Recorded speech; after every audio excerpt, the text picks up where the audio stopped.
The crowd at the Zarak Blood Arena roared with savage excitement. Creatures from across the galaxy, scaled, feathered, metallic, glowing, lined the Colosseum's upper decks, shrieking in anticipation. Below, the battle pit shimmered with alien blood, broken weapons, and scorched earth. It was a place of entertainment for the strong and death for the weak. And into that arena the guards tossed a child. He landed hard, sliding on the sand, coughing, barefoot, bare-armed, dirt-smudged, maybe 12 years old at most. Human, fragile. A few spectators laughed. Others booed, expecting a short, boring death. The arena was meant for beasts, gladiators, killers. Not this. A voice boomed from the speakers. Combatant 731. Species human. Subclass juvenile. No augmentation detected. The gate across the pit creaked open.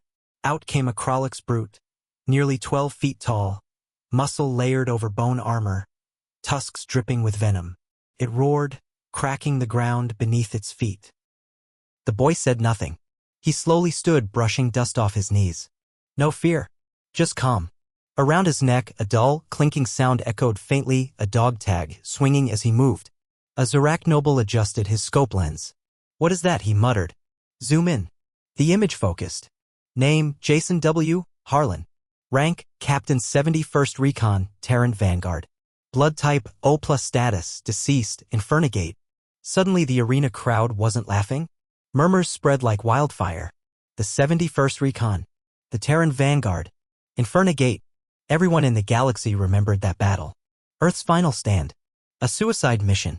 An entire battalion of humans had held off 6 fleets at Infernigate for 17 hours just to buy time for refugees to escape. None of them were supposed to have survived.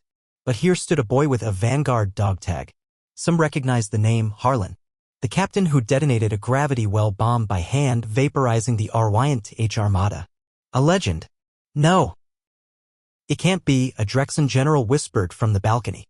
That's his son. The Krolix didn't care. It charged, Warhammer raised. The boy remained still.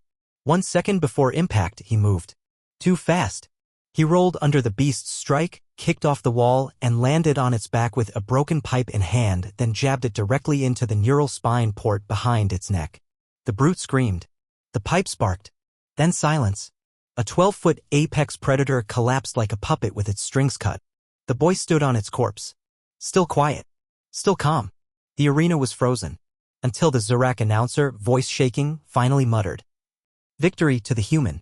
But Jason wasn't finished.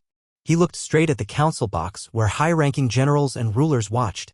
His green eyes locked with theirs. Then he held up the dog tag and snapped it in two. Back at the control tower, alarms triggered. Unauthorized biometric signature. Not just a boy. Genetically encrypted clone. The Terran Vanguard had hidden survivors, not by fleeing, but by seeding war orphans across enemy worlds. Some looked innocent, until they were activated. Jason wasn't a mistake. He was a message. 3 days later, 4 more arenas across the galaxy experienced similar malfunctions.